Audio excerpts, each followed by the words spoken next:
Hello student, कुछ किए बिना यूं ही जय जयकार नहीं होती और कोशिश करने वालों की कभी हार नहीं होती।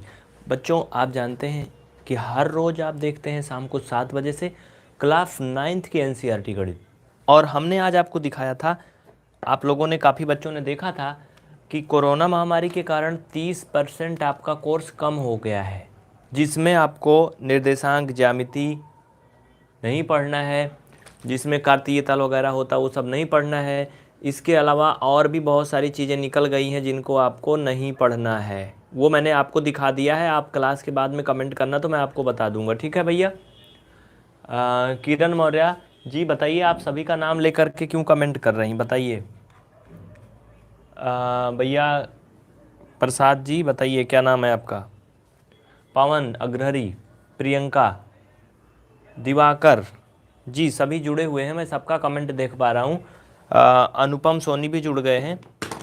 चलिए, हम लोग क्या पढ़ रहे थे भाई? रोहित भी जुड़ गए, रोहित विश्वकर्मा पीवीआर स्टडी के बहुत ही पुराने स्टूडेंट हैं। तो हम लोग अभी तक काफ़ी कुछ पढ़ लिए हैं और उसी क्रम में आज आगे बढ़ेंगे। क्या पढ़ेंगे?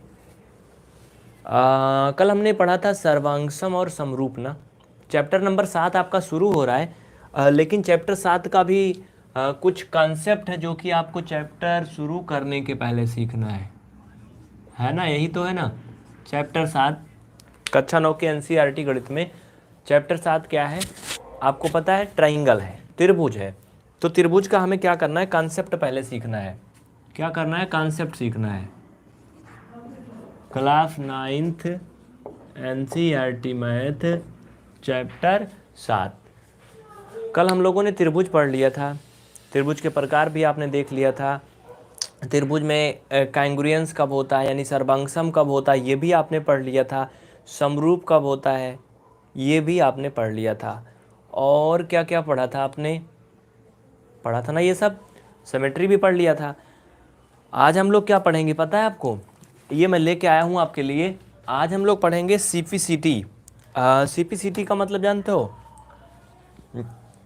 सीपीसीटी का मतलब होता है करस्पॉन्डिंग पार्ट ऑफ कांग्रुएट ट्रायंगल, यानी कि सर्वांगसम त्रिभुज के संगत भाग। एक प्रकार से ये समझ लो कि सर्वांगसम त्रिभुज में कौन कौन से भाग संगत होते हैं। संगत मतलब करस्पॉन्डिंग जिन्हें बोलते हैं इंग्लिश में। तो आज हम लोग ये पढ़ेंगे। क्या देखो इधर, यहाँ देखो, हेडिंग डालो CPCT। चलो बच्चे, आप लोग इसका फुल फॉर्म बताओ। किरण मौर्य आप बताइए, मोनू सिंह बताइए CPCT का फुल फॉर्म। जल्दी फट से बताओ। मैं आपका वीडियो थोड़ा एक फ़ोन में प्ले करता हूँ और मैं खुद देखूँगा कि कैसे दिख रहा है, कितना अच्छा दिख रहा है। चलो जल्दी से, एनीवन कोई भी कमेंट करके बताए भाई, ऐसे मज़ा नहीं आएगा। मिस्टर मनोज अग्रहरी, कुछ समझ में आ रहा है? बस ऐसे देखे जा रहे हो? देखो, इसका भी अभी मैंने फुल फॉर्म बताया, corresponding part of congruent triangle ना, यही तो इसका मतलब होता है। ठीक है, चलो फिर हम लोग बढ़े आगे। बिल्कुल no problem, good.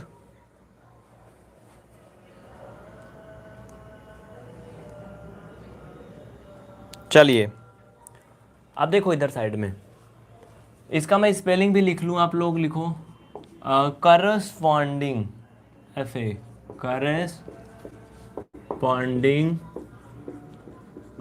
Parts of congruent triangle लिखो, CONGR। इधर तो काफ़ी जगह है ना, लिख लो जल्दी। मैं कमेंट देख रहा हूँ सभी का भाई, कुछ लोगों के उत्तर नहीं आए अभी। Congruent, RUENT, triangle, TRIANGLE। ठीक है, corresponding part of congruent triangle, यानी कि सर्वांगसम त्रिभुज के संगत भाग। अब ध्यान से देखो आप लोग भाई, इसमें बहुत कम कमेंट मुझे दिख रहे हैं, पता नहीं क्यों। प्रिंस पटेल जी आपका कमेंट आ रहा है।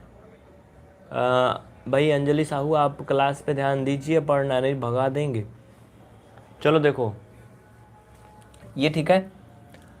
अब देखो, अगर दो त्रिभुज दिए गए हैं, इन्हीं की हम प्रॉपर्टी पढ़ेंगे, ध्यान देना आप। दो त्रिभुज दिए गए हैं ये, ये क्या है, दो ट्रायंगल दिए गए हैं। अभी नहीं, आप ध्यान से देखो भाई, बहुत ही प्यार से देखो ये क्या कह रहे हैं दोनों त्रिभुज। अंबुज यादव आपका कमेंट आ रहा है, अनुपम यादव आपका भी आ रहा है। चलो ठीक है, इन त्रिभुज के नाम हैं ए, वी और सी। दूसरा त्रिभुज का कोई नाम अलग रख लो, जैसे मान लो मैंने फी, क्यू और आर रख दिया। अब ध्यान दो आप लोग, बहुत ही ध्यान से समझो। भाई कमेंट आ रहा है आपका अंबुज यादव, ठीक है कोई बात नहीं, नो प्रॉब्लम, चाहे जिसकी मोबाइल से कमेंट करो आप। चलो अब देखो क्या होगा, ध्यान देना।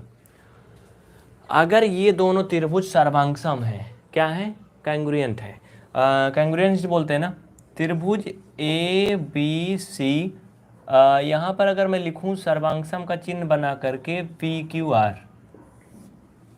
देखो थोड़ा जगह कम है लेकिन मैंने बीच में लिख दिया, ठीक है। अगर ये दोनों त्रिभुज आपस में सर्वांगसम है, सर्वांगसम कब होंगे मैंने कल पढ़ाया है, जो बच्चे कल की क्लास नहीं देखे वो कमेंट करके बताएंगे, बाद में उनको वो भी भेज दिया जाएगा, ऊपर नंबर दिया गया, उनको पिछली क्लास दिखा दिया जाएगा। प्लेलिस्ट में जाओ बच्चा देख लो, हाँ, तो कल जो पढ़े होंगे उनको समझ में आ गया होगा।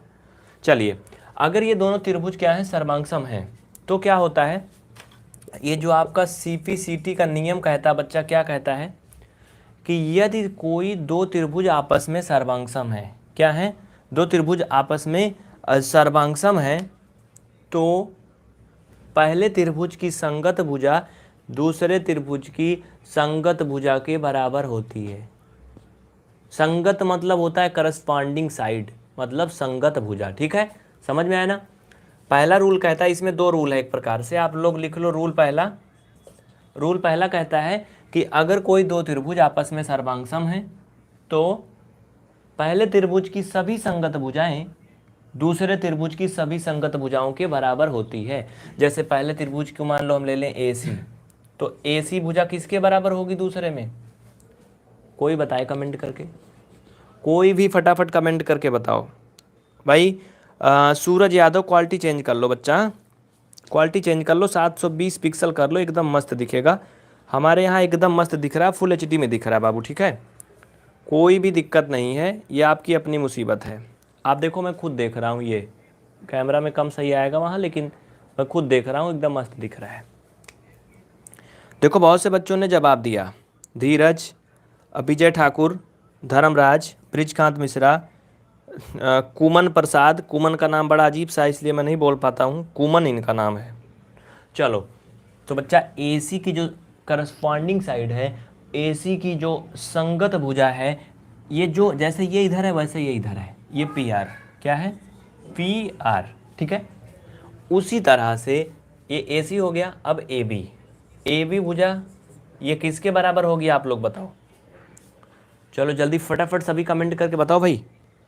आशीष, अनूप यादव, आशीष यादव, किरण मौर्य, छोटू, साक्षी मिश्रा, सभी बच्चे जवाब दो फटाफट। देखो इसमें इंक बह रही, इतना ज़्यादा सही भर दिया है, सब मिस्टेक हो जा रहा है यार, गड़बड़ हो जा रहा है सब, ये बैठ नहीं रहा ना। चलो चलो रेडी हो जाओ, रेडी हो जाओ।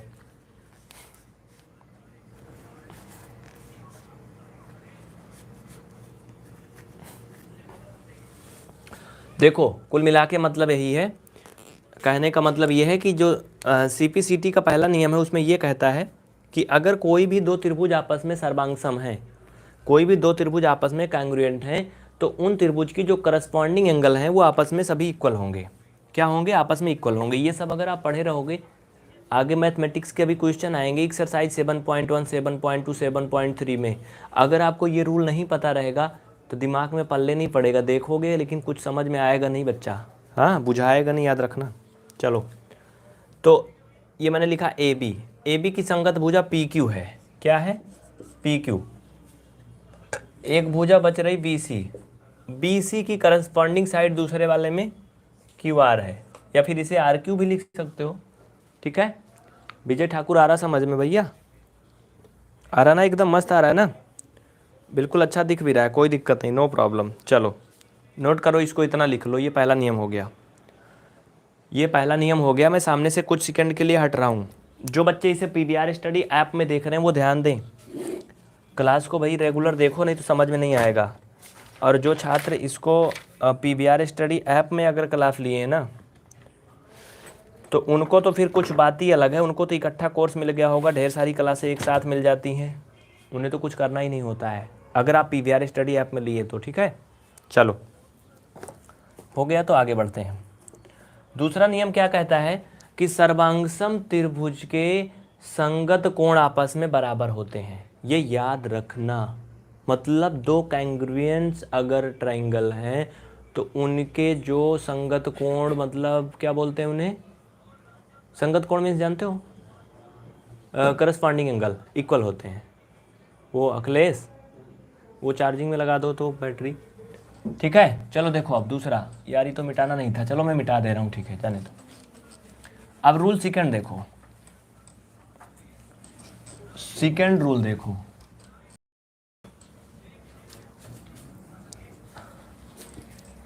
इसको मैंने मिटा दिया, इसमें ज़्यादा कुछ नहीं था, फिलहाल मैं फिर से बना दे रहा हूँ। देखो ये यही तो था ना, ये यही तो था कि और कुछ था, यही था ना। मैंने यहाँ पे ये लिखा था कि त्रिभुज ABC सर्वांगसम है त्रिभुज PQRK। जी बिल्कुल, सबका कमेंट मुझे दिख रहा है, हिमांशु जी दिख रहा है, बिल्कुल दिख रहा है आपका कमेंट, किरण मौर्य आपका भी दिख रहा है। ठीक है, करस्पॉन्डिंग एंगल बिल्कुल। तो रूल दूसरा क्या कहता है, ये CPCT से मैंने रूल डाल दिया आपको समझने के लिए, बाकी ऐसा कोई रूल नहीं होता है, जैसे आप समझ जाओ। इसका रूल सेकंड ये कहता है CPCT से ही कि किन्हीं दो संगत त्रिभुजों में, जैसे ये संगत, सॉरी संगत नहीं, सर्वांगसम, किन्हीं दो सर्वांगसम त्रिभुज में उनके संगत कोण आपस में बराबर होते हैं, मतलब करस्पॉन्डिंग एंगल आपस में इक्वल होते हैं। जैसे मान लो ये कोण B है, चलो बताओ कोण B, त्रिभुज ABC से कोण B जो है वो त्रिभुज PQR के कौन से ऐसे कोण के संगत है बताओ। या मैं ऐसे पूछूं कि कोण B का एंगल B का करस्पॉन्डिंग एंगल बताओ। चलो सबसे पहले कौन बताएगा, किरण मौर्य, BJ ठाकुर, प्रिंस पटेल, छोटू और ब्रिजकांत, और कोई, बस इतना ही। बाकी तुम लोग भैया क्या यहाँ मूवी देखने आए हो, दर्शन करने आए हो हमारा का, सब लोग बोला करो ना यार, कमेंट किया करो। रोहित जी बहुत अच्छे, वेरी गुड। आयुष, दिनेश, आशीष, विकास, सभी बच्चे उत्तर दिया करो। मज़ा नहीं आती फिर लाइव नहीं पढ़ाएंगे, याद रखना। और दूसरी बात, ये 20-30 बच्चे जोड़ोगे तो क्लास नहीं चलेगी ज़्यादा दिन। भैया कम से कम 50 बच्चे लाओ ना यार, 50 से ज़्यादा होने चाहिए। आप लोग अपने साथी लोग को लाते का नहीं क्लास में। और डेली 7 बजे होती क्लास, केवल संडे को नहीं होती बस। चलो देखो, कोण B यानी जो एंगल B है भाई, ये भी ऐसे त्रिभुज है इसकी जैसे जो इसकी जगह पे है, यानी ये कोण Q, ये इसका क्या है, करस्पॉन्डिंग एंगल है, संगत कोण है। ठीक, अब कोण A यानी एंगल A का करस्पॉन्डिंग एंगल क्या होगा बच्चा, चलो बताओ बेटा, जल्दी से देखते हैं कौन सबसे पहले बताता है। अभिषेक तिवारी, सरिता यादव जी, भैया आप अपना नाम से ही कमेंट करो, ठीक है कोई बात नहीं।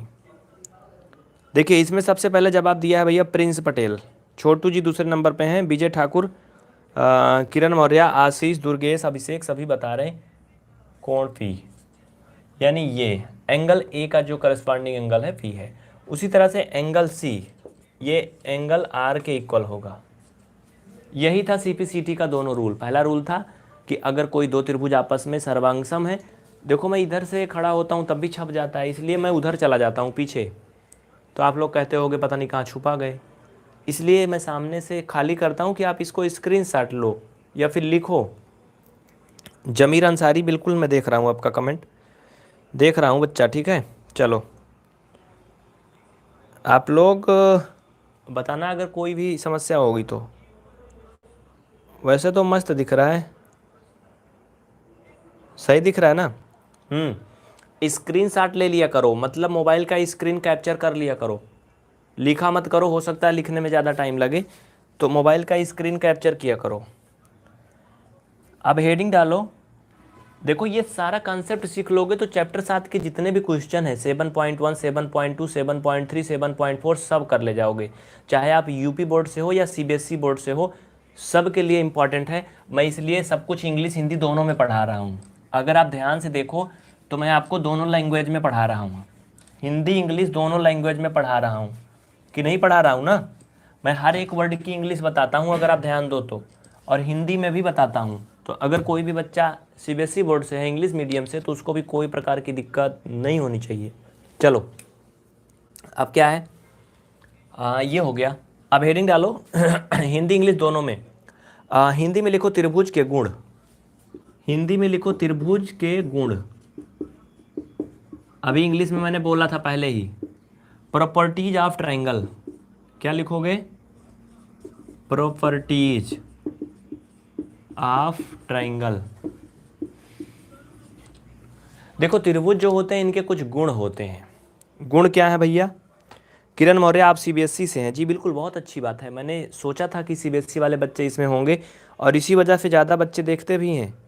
मतलब सीबीएसई वाले बच्चे थोड़ा सा जिम्मेदार होते हैं, मैं ऐसा मानता हूँ। यूपी बोर्ड वाले थोड़ा गधा टाइप के होते हैं, और मैं भी यूपी बोर्ड से ही हूँ, ठीक ना? तो ये मत सोचना कि मैं आप ही लोग को बोल रहा हूँ। चलो, इसीलिए क्लास 10th में देखो कम बच्चे आते हैं। त्रिभुज के गुण। त्रिभुज का पहला गुण क्या है? देखो ये सभी प्रकार के त्रिभुज की हम बात नहीं करेंगे, कुछ इम्पॉर्टेंट, ठीक है, कुछ इम्पॉर्टेंट त्रिभुज की बात करेंगे। लिखो पहला, वो कौन सा त्रिभुज है यार? आइसोसेलेस ना? हाँ लिखो। आइसोसेलेस का हिंदी में क्या बोलेंगे? जल्दी हेडिंग डालो भाई, मुझे ज़्यादा इंग्लिश नहीं आती, सिर्फ हिंदी आती है। Isosceles triangle, TRIANGLE। इसको हिंदी में बोलेंगे समद्विबाहु, समद्विबाहु। अब देखो समद्विबाहु त्रिभुज के कुछ गुण मैं बताने जा रहा हूँ, ध्यान दो। Two side are equal is called isosceles triangle. जी बिल्कुल Kiran Maurya ji, very good, correct है आपका जो स्टेटमेंट है, बिल्कुल करेक्ट है। लेकिन इसमें हमें कुछ और पढ़ना है। हमें ये पढ़ना है कि किसी भी आइसोसेलेस ट्रायंगल में उसकी जो इक्वल साइड होती हैं, जो इक्वल साइड होती हैं, उन इक्वल साइड के जो अपोजिट एंगल होते हैं बेटा, वो बराबर होते हैं। कुछ समझ में आया? नहीं ना? अभी देखो पूरा आएगा। ये तो मुझे मिटाना नहीं है। चलो हम इसको मान ले रहे हैं कि हमारा क्या है, ये समद्विबाहु त्रिभुज है। हम इसको मान ले रहे हैं ये समद्विबाहु त्रिभुज है, ये दोनों भुजाएं आपस में बराबर हैं। A B equal A C, ठीक है। Let's triangle A B C is isosceles triangle, okay, ठीक है। जमीर अंसारी, बिल्कुल मैं हिंदी में ही बोल रहा हूँ भैया, ये तो एक आध वर्ड इंग्लिश बोलता हूँ, मुझे तो इंग्लिश आती भी नहीं है। अरे ये तो मैं ट्राई कर रहा हूँ इंग्लिश बोलने का बस। देखो समद्विबाहु त्रिभुज, अब देखो कैसे, ध्यान दो। बराबर भुजा के इसमें लिख लो यार, चलो लिखो गुण एक। प्रॉपर्टी नंबर 1 लिखो, प्रॉपर्टी नंबर 1 लिखो, फटाफट लिखो। बराबर भुजा के विपरीत बने दोनों कोण बराबर होते हैं। इंग्लिश वालों को मैं बोल दूंगा, हिंदी वालों को मैं लिखवा दे रहा हूँ। बराबर भुजा के विपरीत बने दोनों कोण बराबर होते हैं। इंग्लिश में भी बोलूंगा, टेंशन मत लेना। लिखो बच्चा, थोड़ा फास्ट लिखो। देखो समझ लो बस, ये दोनों बराबर भुजा हैं, ये दोनों बराबर भुजा हैं।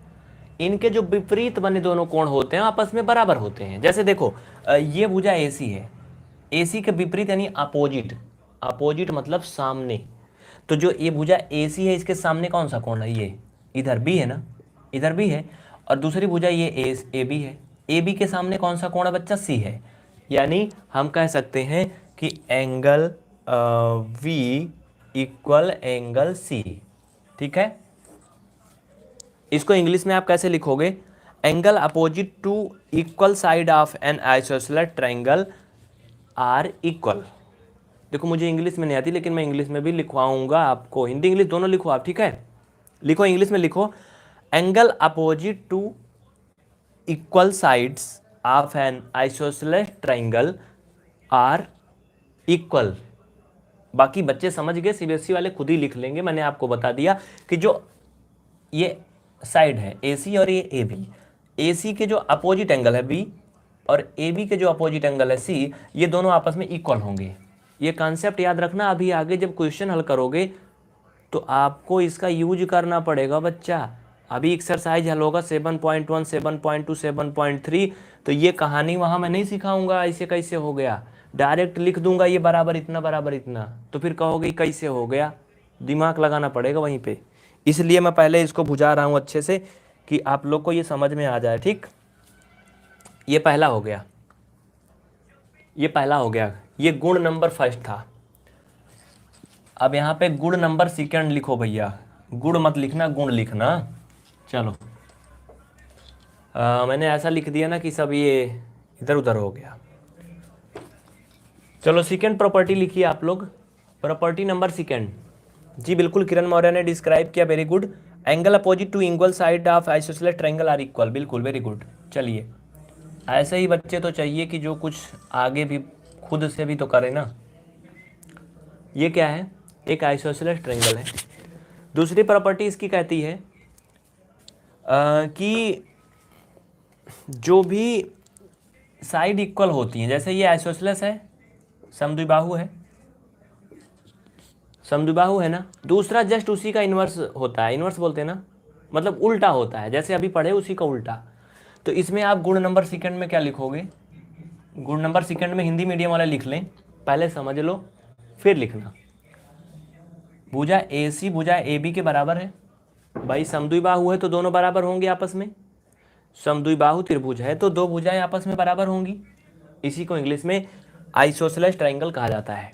तो भैया ऐसे त्रिभुज में क्या होता है ना, जो भुजाएं बराबर होती हैं उनके सामने के जो कोण होते हैं, जैसे कोण B, ठीक है, और ये भुजा AB बराबर है AC के बराबर है, तो AB के सामने का कोण C, ठीक है, ये दोनों क्या होंगे, आपस में बराबर होंगे, कोण B इक्वल कोण C, यानी angle A equal angle B equal angle C। जी बिल्कुल, अभी किसी ने कमेंट किया, साक्षी मिश्रा, बिल्कुल वेरी गुड। किरण मौर्य, बिल्कुल, यदि एंगल इक्वल है तो भुजा भी बराबर होगी। जी बिल्कुल, आपका भी कथन काफ़ी हद तक ठीक है, समझ में आया ना क्या बताया मैंने। लिखो यहाँ पे लिखो, किसी समद्विबाहु त्रिभुज में, हिंदी मीडियम वाले लिखो, मैं 2 बार बोलूँगा, नहीं लिख पाओगे, वीडियो रोक करके, वीडियो थोड़ा बैक करके फिर से लिखना, फिर मैं इंग्लिश में भी बोल दूंगा। लिखो, किसी भी समद्विबाहु त्रिभुज में, किसी भी समद्विबाहु त्रिभुज में बराबर भुजाओं के सम्मुख कोण भी आपस में बराबर होते हैं। किसी भी समद्विबाहु त्रिभुज की बराबर भुजाओं के सम्मुख कोण भी आपस में बराबर होते हैं। बस ये हो गया। इंग्लिश मीडियम वाले खुद ही लिख लेंगे, मैंने उनको समझा दिया कि भैया AC जो है वो AB के इक्वल है, तो जो AB का अपोजिट एंगल है C और AC का अपोजिट एंगल है इसका B, ये दोनों आपस में इक्वल होंगे। ये 2 प्रॉपर्टी है, बस हो गया। इसको कहीं पूछा नहीं जाएगा एग्जाम में, हो सकता है ये आपका आगे क्वेश्चन हल करोगे उसमें इसका यूज लगेगा। जैसे आप घर बनाते हो, देखे हो ना, मकान बनते देखे हो ना, उसमें ईंट लगता है, सीमेंट लगता है, बालू लगता है, लोहा लगता है, मिस्त्री लगते हैं, मतलब जो लोग बनाते हैं उसको आदमी लोग लगते हैं ना, लेबर लोग। तो ये सारी चीज़ें पहले इकट्ठा करना पड़ता है, तभी तो मकान बनता है ना। ऐसा तो है नहीं कि हमें मकान बनवाना है तो हम जाके वहाँ बैठ के मकान बनना शुरू हो गया, चीज़ें तो वहाँ इकट्ठा करेंगे ना। तो ऐसे हम लोग क्या कर रहे हैं, हम लोग ये अभी मकान बनाने की तैयारी कर रहे हैं, चैप्टर 7 का मकान बनेगा जब 7.1 शुरू होगा। लेकिन ये चीज़ें जब तैयार रहेंगी तभी बनेगा, अगर ये तैयार नहीं रहेंगी तो नहीं बनेगा, ठीक ना। इसलिए इसको समझना ज़रूरी है। चलें फिर आगे, चलो ये आपके प्रॉपर्टी हो गए भैया। और वैसे इसमें अब ज़्यादा कुछ नहीं है, थोड़ा सा एक चीज़ और है वो भी मैं पढ़ा दे रहा हूँ। बराबर कोण की सामने की भुजा भी आपस में बराबर होती है, ये तो आप लोग सीख लिए हो। इंग्लिश मीडियम वाले जो नहीं लिखे वो लोग लिख लें इंग्लिश में भी, side opposite to equal angles of triangle are equal, side opposite to equal angle of triangle are equal. इसमें एक लास्ट प्रॉपर्टी है वो भी आप लोग लिख लीजिए, किसी भी त्रिभुज में कौन सी असमानताएं होती हैं। ये इस प्रकार के त्रिभुज का नहीं है। रामफूल बच्चा सुबह 8 बजे चलेगा, सुबह 8 बजे मैं पढ़ा दूंगा, अभी तो यही चलेगा, बाद में चेंज होगा टाइम दिवाली बाद। मैंने ट्राई कर लिया, कोई भी नहीं आता बाद में पढ़ने, ठीक है। 2 बजे ना आओ तुम लोग, ना तुम लोग पढ़ो भैया 8 बजे, इसलिए मैं कक्षा 10 वालों का ढील मिल कर दिया। कक्षा 9 वाले देखिए बड़ी ईमानदारी से पढ़ते हैं और ढेर सारे बच्चे जुड़ते भी हैं, और तुम लोग पता नहीं कहाँ चले जाते हो भाई। तो सुबह 8 बजे जिनको लाइव पढ़ना है पढ़ें, और जिनको कहीं और कोचिंग वोचिंग करना है वो लौट के आए तब पढ़ें, ठीक है। चलो आप लोग रिंग डालो। त्रिभुज की में असमानताएं, त्रिभुज में असमानताएं, inequalities of sorry inequalities in a triangle. लिखिए, त्रिभुज में असमानताएं, असमानताएं। जल्दी हेडिंग डालो आप लोग, फटाफट लिखो असमानताएं। देखो भाई हिंदी हो सकता है सही गलत है कुछ नहीं पता है, इंग्लिश में सही सही लिख लो, लिखो फटाफट लिखो आप लोग। INEQUALITIES,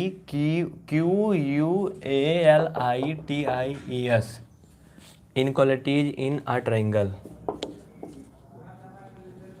in a triangle. शांति से बैठे रहो भाई आप लोग, हाँ ठीक है ना, हाँ डिस्टर्ब ना करो। चलो लिख लिए।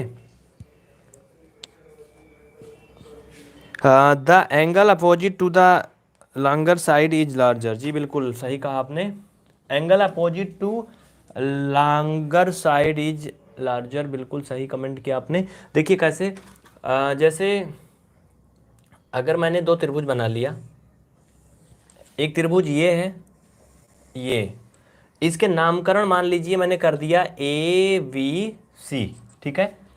और एक ट्रायंगल आप और बना लो इधर साइड में समझने के लिए, अभी इसका भी यूज होगा तो आप देखना। इसका नामकरण आप कर लो PQR, ओके। इतना समझ में आया ना आपको। अब आप ध्यान दो कैसे क्या करना है, समझने की कोशिश करो भाई। विकास कुमार काय को मुंह बना रहे हो चार तरफ को यार। चलो जल्दी इसको करो, मैं सामने से थोड़ा सा इधर हो जाता हूँ, उधर परछाई पड़ती ना, आप देखते हो मैं उधर खड़ा रहता हूँ, थोड़ा उधर कम दिखता है ना, है ना। हाँ तो अब इसमें हम लोग क्या देखेंगे, देखो यहाँ पे पहले मतलब की चीज़ समझो। बड़े कोण की सामने की भुजा हमेशा बड़ी होती है, ये पहला रूल है। मतलब इसमें जो समझना है असमानताएं जो है वो चीज़ समझो। लिखो, angle opposite to longer side is larger, ठीक है। लिखो एंगल, इंग्लिश मीडियम वाले लिख लेना, अपना बोलने से ही मतलब है ना। क्या लिखोगे, angle opposite, angle opposite to longer side is larger. देखो पहले मतलब समझो, कहने का ये मतलब है कि जो बड़े कोण की सामने की भुजा है वो हमेशा बड़ी होती है। अब इसमें अगर आप अनुमान लगाओ तो सबसे बड़ा कोण कौन होगा, भैया ये लेटा हुआ है, ये 90 से अधिक है, ये 90 से अधिक है ना। हम मान लेते हैं ये लगभग मान लो 120 से आसपास होगा ना। और ये कोण हमेशा क्या होगा भाई, ऐसी स्थिति में जैसे दिख रहा है छोटा होगा, और ये भी क्या होगा बच्चा, छोटा होगा। यानी सबसे बड़ा कोण क्या होगा यहाँ पर, सबसे बड़ा कोण क्या होगा यहाँ पर, हमारा कोण भी सबसे बड़ा कोण होगा, ठीक है। तो इस त्रिभुज में अगर कहा जाए कि सबसे बड़ी भुजा कौन सी है, तो सबसे बड़ी भुजा कौन सी है, तो बताओ कौन सी है भैया। सबसे बड़ी भुजा ये कोण के सामने की भुजा, यानी बड़े कोण के सामने की भुजा बड़ी होती है। यानी कोण जो B है इसके सामने की भुजा AC है, तो इसकी सबसे जो बड़ी भुजा होगी क्या होगा, याद कर लो इसको, समझ लो बस, याद नहीं करना, लिखना भी नहीं, केवल याद रखो बस, या फिर लिख लो अपने हिसाब से, जैसे भी मैं समझा दे रहा हूँ। बाद में आप इसको वीडियो दोबारा देखना, अभी जब लाइव खत्म हो जाएगा अपने दिमाग लगा के खुद से लिख लेना कैसे लिखना है, ठीक है। तो बड़ी भुजा क्या हो जाएगी AC, और इसमें बड़ा कोण क्या हो जाएगा B, ठीक है, समझ गए ना। ये पहला हो गया इसमें कॉन्सेप्ट। इसी तरह से छोटे कोण के सामने की भुजा हमेशा क्या होगी, छोटी होगी, ठीक है। छोटे कोण के सामने की भुजा हमेशा क्या होगी, छोटी होगी, ये चीज भी आप समझ लो। इसमें सबसे छोटा कोण आपको कौन सा दिख रहा है भाई, जो भी होगा। अगर ये कोण सबसे छोटा है, देखो यहाँ पे मैंने नापा तो है नहीं, जैसे कि मैं मान लो अनजात के लिख देता हूँ, और त्रिभुज के तीनों कोणों का योग 180 ही होता है, 60 बचा है, तो मान लो ये 40 है और ये 20 है। ऐसा नहीं कि बड़ा बड़ा लिख दोगे बढ़ा बढ़ा के, ठीक है। तो सबसे छोटा कोण क्या है, A है, सबसे छोटा कोण A है। तो भैया अगर कहा जाए इस त्रिभुज की सबसे छोटी भुजा क्या होगी, तो आप बिना कुछ लगाए, बिना कुछ हल किए बता देना कि अगर इन तीनों त्रिभुजों में ये कंडीशन है, ये 120 है, ये 40 है, 20 है, तो इसमें सबसे छोटी भुजा BC होगी। क्या होगी? BC सबसे छोटी भुजा होगी। इसके लिए कारण क्या होगा? इसके लिए ये कारण होगा कि किसी भी जो त्रिभुज में सबसे बड़े कोण के सामने की भुजा बड़ी होती है और सबसे छोटे कोण की सामने की भुजा सबसे छोटी होती है। ये दिया नहीं रहेगा आगे के सवालों में, तुम लोग को याद रहना चाहिए। ठीक है, ये हो गया। आगे देखो, ये तो मैंने पढ़ा दिया। आगे क्या था? हाँ, जैसे अभी आपने पढ़ा उसी का जस्ट अपोजिट, उसी का जस्ट अपोजिट।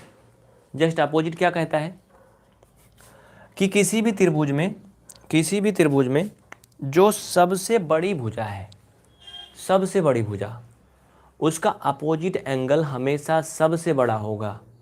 क्या होगा? सबसे बड़ा होगा। यानी त्रिभुज में सबसे बड़ी भुजा का अपोजिट एंगल, अपोजिट मीन्स होता है सामने का। जैसे आपने सुना होगा कहते हैं वो, मान लो mohitmobile.com opposite to Canara bank, ऐसे लिखा होता है ना, मतलब केनरा बैंक के सामने। अपोजिट का मतलब ये होता है जैसे हम कैमरे के अपोजिट हैं, कैमरा उधर है, हम इधर हैं, समझ गए ना। तो जो सबसे बड़ी भुजा इसमें क्या है? PR है। सबसे बड़ी भुजा PR है। तो मुझे ये बताओ बच्चा आप लोग, फिर इसमें सबसे बड़ा कोण कौन होगा? बिना नापे, बिना किसी रूल के बताओ, आंख बंद करके चलो बताओ क्या होगा? हाँ, सम्मुख, बिल्कुल ठीक है, सही कहा आपने। हाँ, कोण Q, बिल्कुल। क्या होगा? Angle Q।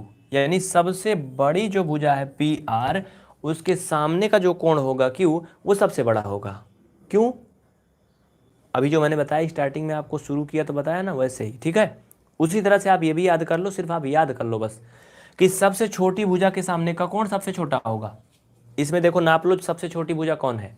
मान लो कि ये सबसे छोटी भुजा है, इसको मैंने मान लिया ये 7 सेंटीमीटर है, ये 9 है और ये 8 सेंटीमीटर है। तो ऐसी स्थिति में सबसे छोटी भुजा QR बन रही है। तो QR के सबसे जो छोटी भुजा, इसके सामने का कोण P, ये सबसे छोटा होगा। तो याद रखना ये क्या है? सबसे छोटा कोण है। इसको चाहे तो आप लोग अपने हिसाब से लिख लो और चाहे तो फिर ना लिखो, लेकिन आपको याद रहना चाहिए। ठीक है, ये त्रिभुज की असमानताएं हैं, ये त्रिभुज की क्या है? इनइक्वलिटीज हैं। ठीक है, समझ गए ना। यानी किसी भी जो त्रिभुज में सबसे बड़ी भुजा के सामने का कोण सबसे बड़ा होगा। ठीक है, जैसे यहाँ पर मैंने बताया सबसे बड़ी भुजा के सामने का कोण सबसे बड़ा होगा, सबसे छोटी भुजा के सामने का कोण सबसे छोटा होगा, सबसे बड़े कोण के सामने की भुजा सबसे बड़ी होगी और सबसे छोटे कोण के सामने की भुजा सबसे छोटी होगी। यही 4 बातें आप सीखे हो इस चित्र से, है ना। आपकी ये क्लास लाइव होती है हर दिन यूट्यूब पे, बिल्कुल फ्री होती है। कब होती है? शाम को 7 बजे से 8 बजे के बीच। लेकिन अगर बच्चों की संख्या ये 50-60 रहेगी तो ये क्लास पूरे 1 घंटे लाइव चलेगी 7 से 8। लेकिन आप लोगों की संख्या 25-30 के लगभग रहती है, इसलिए ये क्लास सिर्फ आधे घंटे चलती है भाई।